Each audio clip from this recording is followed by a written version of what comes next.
আপনারা বলুন, বিগত এই 17 বছরে, বিগত এই স্বাধীনতার পর থেকে 53-54 বছরে বাংলাদেশের নেতৃত্বে কারা বেশি সময় ছিল, পুরুষ না নারীরা? নারীরা, ঠিক কিনা? বিগত এই 17 বছরে কারা ছিল? নারীদের ক্ষমতার জয় জয়গান।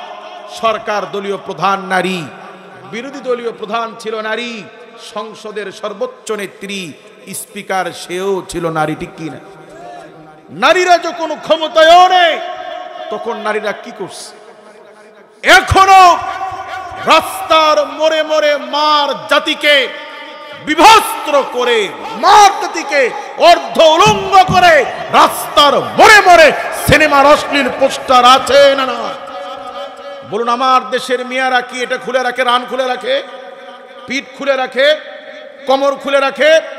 এখনো যেই দেশের মেয়েরা এখনো যথেষ্ট সভ্যতার মধ্যে আছে, সেই মেয়ে সভ্য জাতির সামনে মার জাতিকে যখন নারীরা ক্ষমতায় আনে তখন নারীর স্বজাতি বিবস্ত্র করে রাস্তার মোড়ে মোড়ে সিনেমার অশ্লীল পোস্টার ঝুলছে, দেখার কেউ নাই। কারণ আসলে এরা কেউ পৃথিবীতে মানব দরদি নয়, মানব দরদি হচ্ছেন তিনি, যিনি মানুষকে তৈরি করেছেন, তিনি হচ্ছেন আল্লাহ। আমার দেশে তো পতিতালয় নাই, কি বলেন? আছে পতিতালয়? কি বাংলাদেশে আছে? কেন পতিতালয় কেন থাকবে?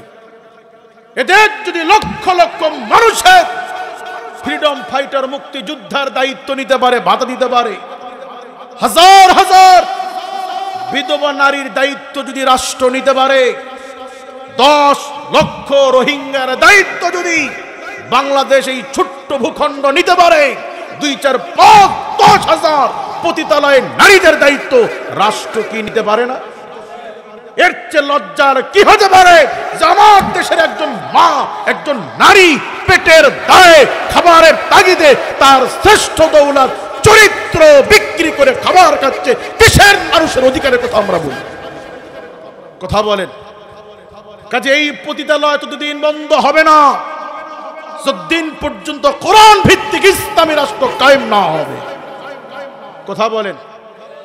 মদ গাঁজা তো বাংলাদেশে নাই, এমনি সারাদিন স্লোগান দিবে মাদক ভয়াবহ জিনিস, মাদক সমাজকে ধ্বংস করে, এগুলো ওয়াজ করে নির্দিষ্ট জায়গায় মদের বার খুলে রাখছে।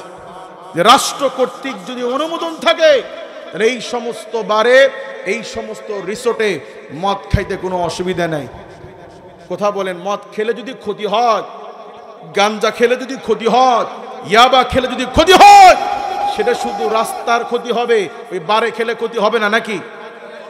কাজী ততদিন পর্যন্ত এই হারাম মাদক এগুলো বন্ধ হবে না যতদিন পর্যন্ত ইসলামী রাষ্ট্র কায়েম না হবে, কথা বলেন ঠিক কি না?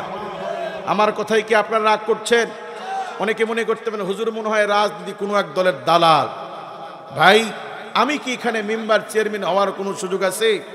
আমি কি এই এলাকার ভোটার? আমি কেন বলছি, যতদিন পর্যন্ত ইসলামী রাষ্ট্র ব্যবস্থাপনা কায়েম না হবে, এ রাষ্ট্র থেকে চুরি, ডাকাতি, রাহাজানি, লুণ্ঠন, ধর্ষণ বন্ধ হবে না, কথা বলে ঠিক কি না? আমি দীপ্ত কণ্ঠে বলতে পারি, বাংলাদেশে এমন কোন গ্রাম নাই যেই গ্রামে কম বেশি পরকীয়া বর্তমানে নাই।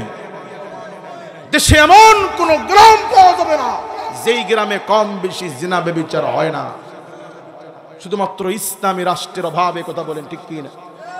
কোরআন সুন্নাহর আইন মানা দরকার আছে না নাই? যতদিন পর্যন্ত ইসলামী রাষ্ট্র কায়েম না হবে, মুসলমানের দেশে পীরালির নামে অসংখ্য মুশরিক আছে যারা মানুষকে জোর করে পীরের পায়ে সিজদা করতে বাধ্য করে। পীরালির নামে, ইসলামের নামে নারী পুরুষের পর্দা বহির্ভূত পীরের সামনে মহিলা গিয়ে মারিফতের নামে জড়ায় ধরে, এর চেয়ে ঘৃণিত কি হতে পারে, কথা বলে ঠিক কি না? কাজী ইসলাম বিরোধী কার্যকলাপগুলো ততদিন বন্ধ হবে না যতদিন পর্যন্ত ইসলামী খেলাফত প্রতিষ্ঠিত না হবে, কথা বলেন। কাজী কোরআন সুন্নাহর আইন মানা দরকার আছে না নাই? আপনার দেশে চুরি চামারি তো নাই, আছে? পৃথিবীর শ্রেষ্ঠ জায়গা আল্লাহর ঘর মসজিদ, সেই মসজিদে জুতার নিরাপত্তা নাই। হাই মুসলমান, মোবাইলও না, জমির দলিলও না, টাকা পয়সাও না, কি চুরি হয়? চোরের ভয় আল্লাহর জমিনের শ্রেষ্ঠ জায়গা মসজিদে সিজদার সামনে জুতা রেখে নামাজ পড়া লাগে, আমাদের মরে যাওয়া উচিত। মসজিদের টিস্যু পেপার যেই পরিমাণ মুসল্লি নামাজ পড়ে, তাতে যদি এই টিস্যু 7 দিন যাওয়ার কথা, 4 দিনের মাথায় টিস্যু নেই। একটা যদি ব্যবহার করে 3টা পকেটে ঢুকায়, কি বলে আছে না নাই? মসজিদের ওযুর স্বার্থে, মুসল্লিদের স্বার্থে জুতা স্যান্ডেল দিবেন, স্যান্ডেল ওই স্যান্ডেলও থাকে না, স্যান্ডেল কেটে রাখা লাগে। এগুলো সত্য না অসত্য? ইসলামী খেলাফতের 300 বছরের ইতিহাসে মাত্র 6 জন চোরের হাত এই জমিনে কাটতে হয়েছে। আমি আল্লাহর নামে শপথ করে বলতে পারি, আজ যদি এই সরকার, যদি বর্তমানে এই কেয়ারটেকার সরকার যদি আগামী কাল থেকে কোরআন ভিত্তিক চোরের হাত কাটার আইন জারি করে, ওয়াল্লাহি আল্লাহর নামে শপথ করে বলতে পারি, এদেশের লক্ষ লক্ষ ব্যবসায়ীদের চুরির দায়ে, ভেজালের দায়ে হাত কাটা যাবে। এদেশে হাজারো মেম্বার, চেয়ারম্যানের চুরির দায়ে হাজারো এমপি, মন্ত্রীর হাত এদেশে কাটা যাবে।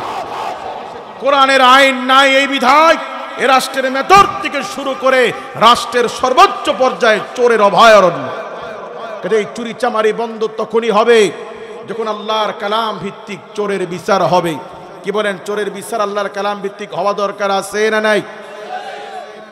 1947 সাল থেকে শুরু করে আজ পর্যন্ত যারাই ক্ষমতার মসনদে বসেছে, যারাই ক্ষমতার চেয়ারে বসেছে, তারাই বিরোধী দলের উপরে, অন্য দলমতের উপরে নির্যাতন চালিয়েছে, অধিকার ক্ষুণ্ণ করেছে। কাজী কেবলমাত্র ইনসাফ, কেবলমাত্র আল্লাহর জমিনের ন্যায় বিচার তখনই প্রতিষ্ঠিত হবে যখন আল্লাহর জমিন আল্লাহর দ্বীন দিয়ে শাসিত হবে। কাজী আল্লাহ পাক আমাদেরকে কোরআন দিয়ে চলার তৌফিক দান করুন। আজকের এই মাহফিল সিরাতুন নবী সাল্লাল্লাহু আলাইহি ওয়াসাল্লাম। আমার দিকে লক্ষ্য করেন, আল্লাহ তাআলার রাসূলের কি দরকার ছিল? রাষ্ট্রের নেতৃত্ব দেওয়া। খুব লোভ ছিল নাকি? আমার দেশে হুজুররা রাজনীতির কথা বললে এক শ্রেণীর মানুষ হুজুরদেরকে লোভী প্রমাণের চেষ্টা করে। ভাই, হুজুররা তো ক্ষমতার কাঙ্গাল নয়। রাষ্ট্র আপনি চালান, কিন্তু ইসলাম অনুযায়ী চালান। ক্ষমতায় আপনি বসেন, ইসলাম যা হারাম করেছে তা হারাম করতে হবে। কারণ এই জমিনটা কার? আল্লাহ পাক বলছেন, আলা লাহুল খালকু ওয়াল আমরু, জমিন যার, জমিনের শাসন চলবে তার। ইনিল হুকমু ইল্লা লিল্লাহ, জমিন আল্লাহ, জমিনে আইন শাসনও চলবে একমাত্র আল্লাহ। মুআজ্জাজ হাজিরিন, আল্লাহ পাকের রাসূল আল্লাহর জমিনে রাষ্ট্র চালিয়েছেন কেন? পাহাড়ের নিচের পানি উপরে ওঠে না, উপরের পানি নিচে নামে, ঠিক কি না? রাষ্ট্র যখন ইসলামের দখলে আসবে তখন কোরআনের আইন চোরের হাত কাটা সম্ভব। বলুন, আজকে আমরা এই মাহফিল থেকে যদি সিদ্ধান্ত নিই আগামীকাল থেকে এই মহল্লায় কেউ চুরি করলে হাত কেটে দিব, আমরা কি এটা কার্যকর করতে পারবো? তখনই সম্ভব যখন রাষ্ট্র ক্ষমতা ইসলামের দখলে আসবে। কথা বলেন ঠিক কি না? আজ মানুষ, এই যুগের মানুষ যারা দোকানে বাকি খেয়ে টাকা দিতে চায় না, হাওলাত নিয়ে কর্জে হাসানার টাকা দিতে চায় না, আছে না নাই? যেই যুগের মানুষ হাওলাত নিয়ে টাকা দেয় না, বাকি খেয়ে টাকা দেয় না, এই যুগের মানুষ যাকাত দেওয়ার প্রশ্নই আসে না। কথা বলেন, আমরা এখানে যারা আছি আমাদের যাকাত আসে কারো 5,000, 10,000, 20,000। আমাদের গাজীপুর, ঢাকা, নারায়ণগঞ্জ এই শিল্পনগরীতে যারা কোটিপতি, শিল্পপতি, এদের যাকাত আসে লক্ষ লক্ষ, কোটি কোটি টাকা। প্রতি বছর ঈদের সময় আসলে শ্রমিকরা বেতনের দাবিতে রাস্তায় নামে, ভাঙচুর করে, করে কি করে না? যেই জালিম শ্রমিকের বেতন দেয় না, বোনাস দেয় না, ওই জালিম যাকাত দেওয়ার প্রশ্নই আসে না। কথা বলেন, যে লোক পাওনার টাকা দেয় না, বাকি খেয়ে টাকা দেয় না, ওই লোক যাকাত দেওয়ার প্রশ্নই আসে না। কিন্তু যাকাত নেওয়ার দরকার আছে না নাই? সেই জন্য আল্লাহ তাআলা রাসূল বলেন, আরহামু উম্মতি বিউম্মতি আবু বকর ওয়া আশাদুহুম ফি আমরিল্লাহি উমর। আল্লাহর জমিনে আমার সমস্ত উম্মতের মধ্যে সবচেয়ে কোমল হৃদয়বান ব্যক্তি হচ্ছে আমার সাহাবী আবু বকর। সুবহানাল্লাহ বলেন। শুধু সাহাবীদের মধ্যে না, গোটা উম্মতের মধ্যে। আমরা নবীর উম্মত কি না? আমাদের পরে যারা আসবে, কিয়ামতের আগে যারা আসবে, কিয়ামত পর্যন্ত আমার নবী যত উম্মত পৃথিবীতে আসবে সব উম্মতের মধ্যে নম্র দয়াবান হৃদয়ের মানুষ হযরত আবু বকর রাদিয়াল্লাহু তাআলা আনহু।